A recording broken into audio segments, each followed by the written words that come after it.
Hi everyone and welcome to another episode of Left Off the Map. For this recipe, I'm cooking with a kettle.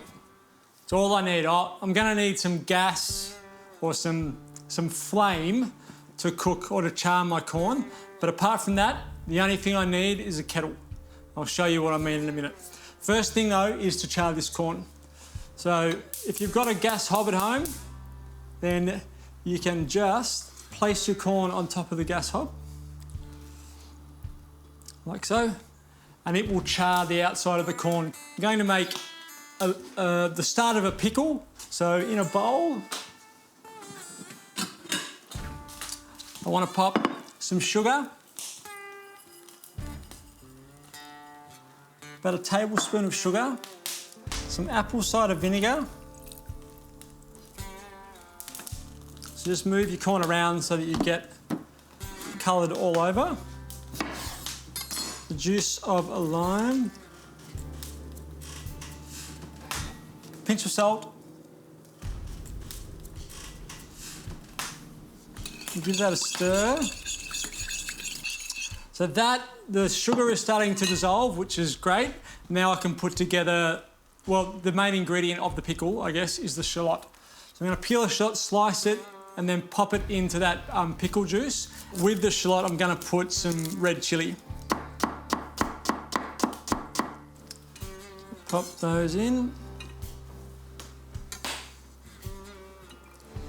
Chili rounds.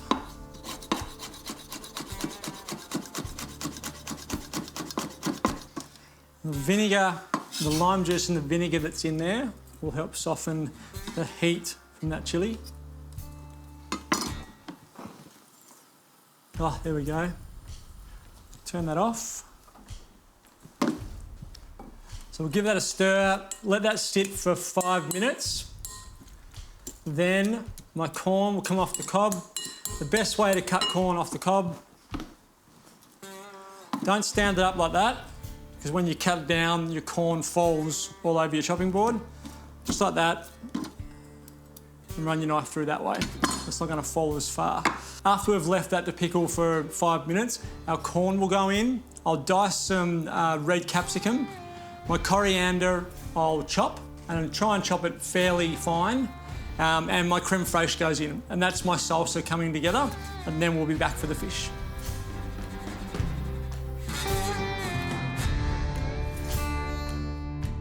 My salsa's come together.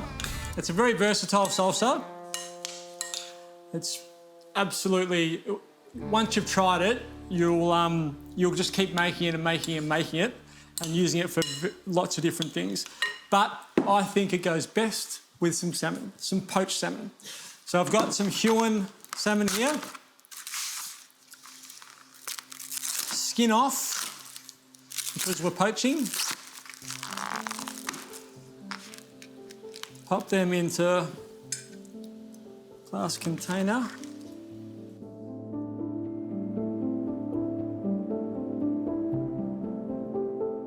My water is boiled. The great thing about this kettle is you can actually set the water temperature on the handle. So if I want my water to be at 60 degrees for some reason, or I'm having a cup of tea and I want it to be a little bit cooler at 80 degrees, you can set that on the handle. And there's also a button called hold temperature, which means it'll keep the water at that temperature as long as you want it at that temperature. So it's great. It's at 100 degrees now. I pour it over my salmon, just until the salmon's covered. You can see it's starting to go opaque. That's the cooking process, the setting of the protein. That's covered. Like I said, leave it for about 5 to 10 seconds. And then you just want to, because where it's sitting on the bottom, that water hasn't got all the way underneath and been able to flow freely. So it hasn't really cooked on the bottom yet. So just turn it over.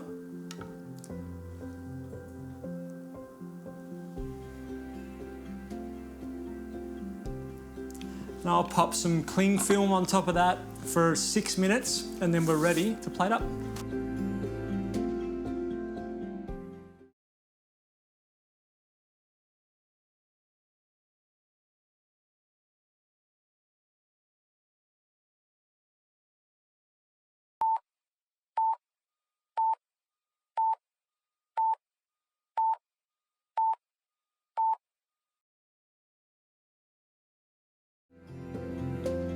The salmon's got about a minute to go. So my salsa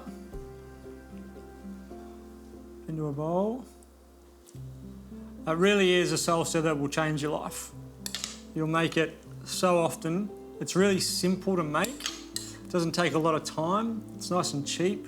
It's really healthy. Okay, so there's our salsa done. I can take my little lid off. Gently turn these back over so they're on presentation side. Lift it out.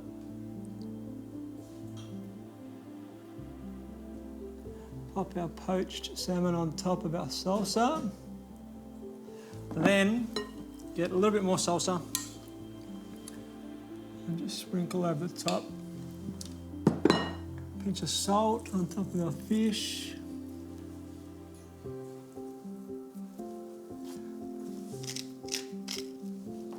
Cracked pepper.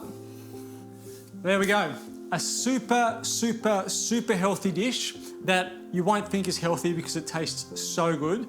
That's quick to make. 6 minutes really is all you need to make it. So now we're going to head off. I'm really proud of that. That is something that I think could sit on a restaurant menu. Probably not, probably more of a cafe lunch menu, I think.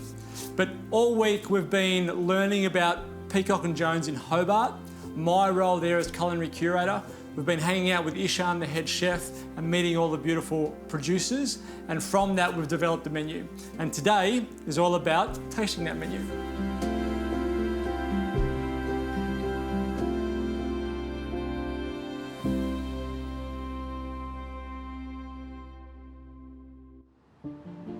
Peacock and Jones restaurant on the waterfront in Hobart is all about sharing Tasmania's harvest. My role as culinary curator is to develop relationships with local suppliers to make sure we're getting that premium product in the front door.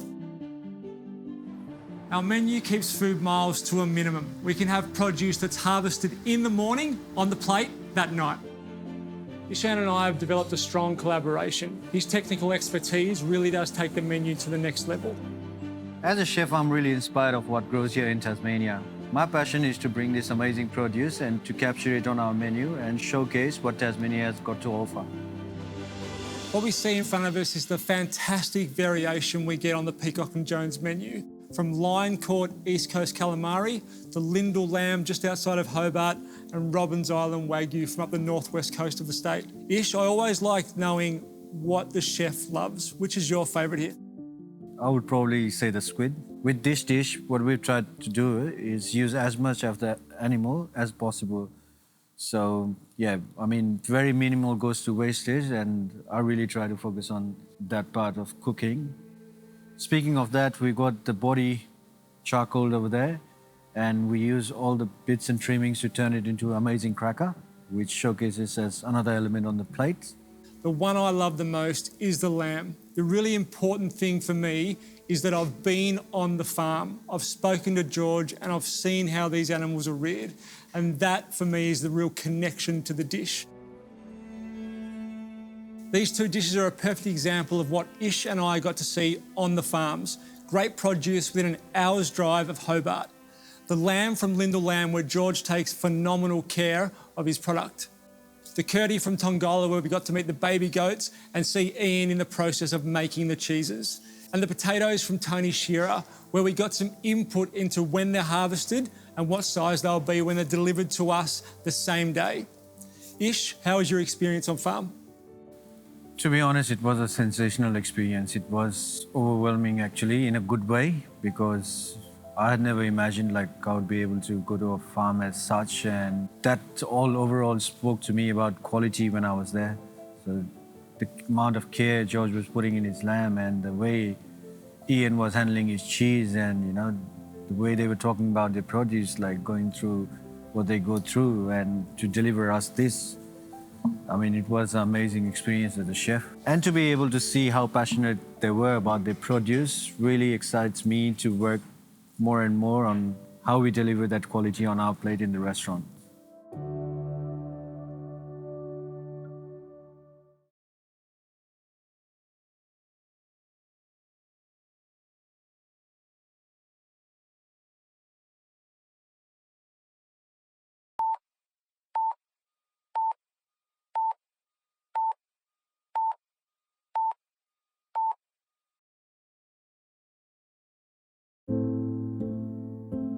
This is the lamb from George's George's Farm. Yep. So Emma, meat mistress, Bayside Meats, she gets the lamb from George, Yes. breaks it down and delivers you that saddle. Yep. The saddle. Yep. That curd is amazing. It's so light and so fluffy. It doesn't have that really strong goat flavour. No. It's nice and Subtle. delicate. It's very subtle. Yep. So you're using that, but almost like a dressing here. Yep. It's beautiful. You could tell how excited and how proud Ian was of the product that he creates. Yep. Yep. So I think when you get that from a farmer or a cheesemaker or a supplier of some kind, Yeah. then you actually take a little bit of that pride with you, Absolutely. and then you put that pride on the plate. Absolutely. And that relationship we've got in the restaurant with those suppliers, with those farmers, with those cheesemakers, is what makes your job a little bit easier, because you're starting with a fantastic raw product. Yep. And then you're just adding your knowledge and skill to skills. that Yep. Absolutely. to take it to the next level. Yeah, uplift and like I it. said, farmer, when the farmer's proud of what you're putting on the plate, Absolutely. you're in the right spot, I reckon, mate. Yeah. All right, let's finish this off. Okay, so these are the potatoes, the new potatoes, start of the season. Yep. And what have you done? We want to showcase the quality of our hardworking farmers and producers. So we haven't done much to it. So Tony supplied it to me yesterday. So all we've done is pretty much steamed it, simply broken, so press it so it gets that, when you're trying to roast it, it gets that nice color to it. Being able to get the potatoes exactly when you want them from Tony, have them delivered, hours after they've been pulled out of the dirt, is, as a chef and for the restaurants, exactly what we want. Nice and light and fluffy on the inside. So this is... You've got that texture on the outside, like you said. Yeah, just a little Crushing bit of them crunch. enables you to give that sort of crunchy texture to the outside. Yep. So this is an experience. This is a true Tasmanian experience. Understanding Tasmanian harvest, when the food's coming, how it's coming, where it's grown, how it's grown, and then being able to sit down and experience that at Peacock and Jones is the experience of Tasmania's harvest. Absolutely.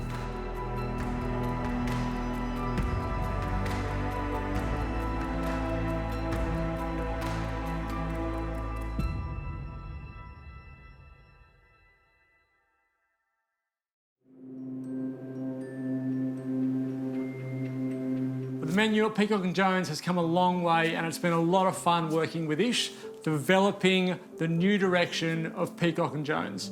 So hopefully you can get there, check out this menu and the changing menus as the seasons roll on.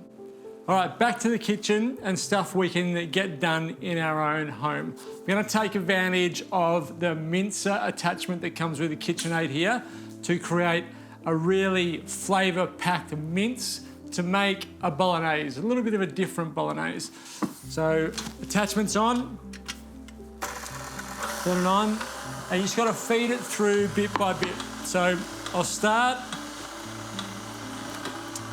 with my bacon and my salami, chop it into a little bit more manageable chunks.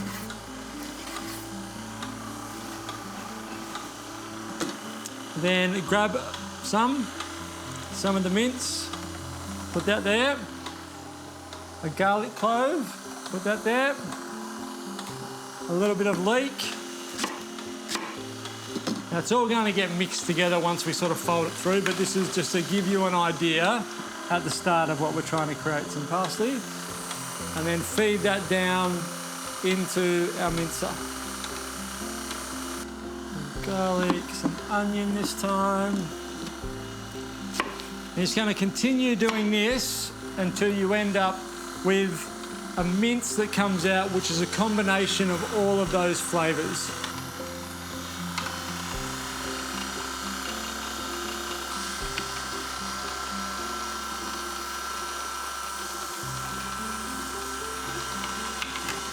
Keep feeding it through until I had about 600 grams of beef mince here. I'm only going to use half of it because I'm adding everything else to it. So I'll end up probably close to 600 grams, but I won't use all that mince. So I'm almost done.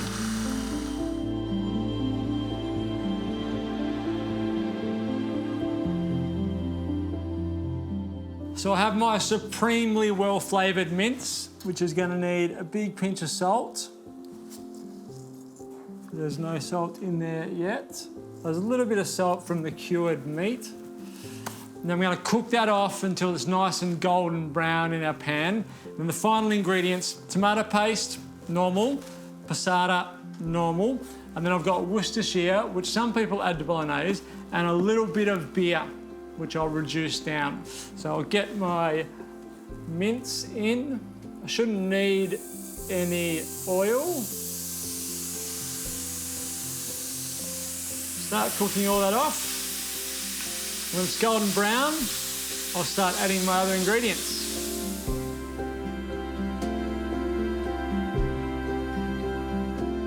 My beef mixture is getting nice and crispy, so that's cooked. I'm gonna add my tomato paste. And normally I would say cook the tomato paste out because it'll be too sweet, but I don't mind that this time because I'm gonna be adding beer. So add your passata as well. Bring that together. Then my Worcestershire. Quarter cup of Worcestershire. You can never have too much Worcestershire. And then I'm going to go half a cup of beer and see where we're at. So mix all that together.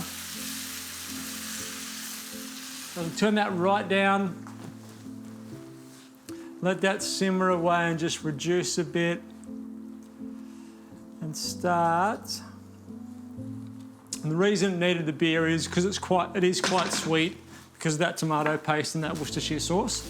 So if you taste it again in 10 minutes and you still think it's a bit too sweet, add a little bit more of the beer. This is a pale ale, so it's a lot more bitter than normal, like a lager. So you've got that there to keep adding if it gets a little bit too sweet as it intensifies. So I'll put my pasta on now, and then we've got 15 minutes to wait and we can bring it together.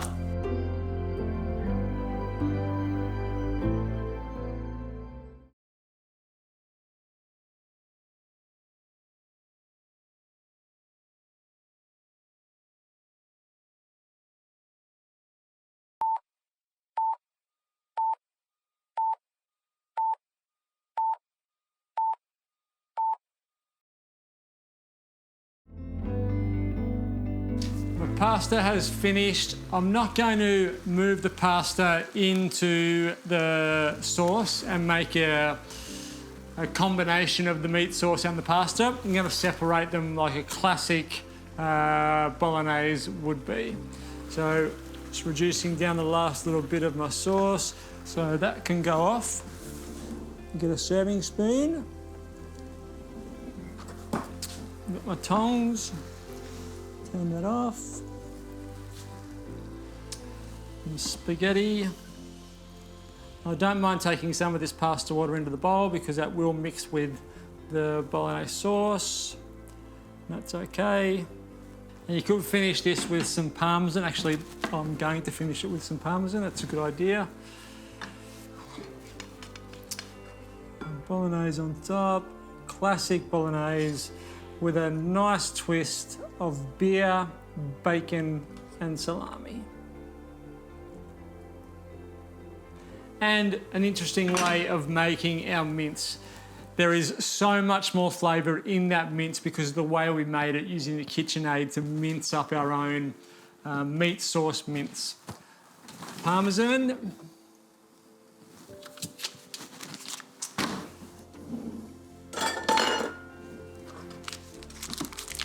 Finish off with some Ashgrove Parmesan on top. So that is a nice version of a classic bolognese, but slightly, well, an adult version of a classic bolognese. Hope you enjoy it. I know I will. We'll see you next time.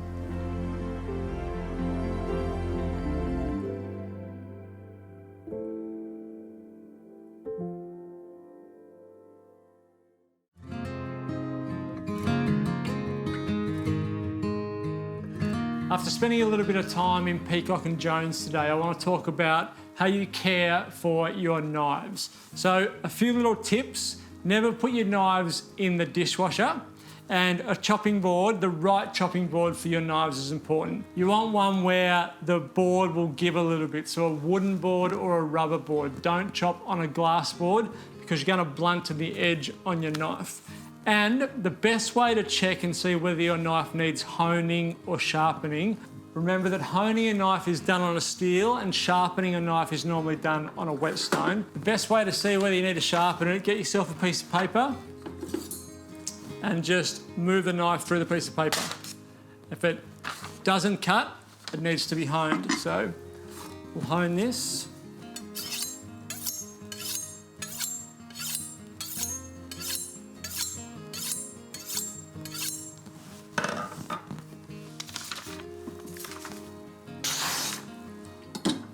And that's the difference between a honed blade and an unhoned blade. So it just takes all those little burrs that have been building up while you've been cutting, takes those off, and you end up with a much sharper knife.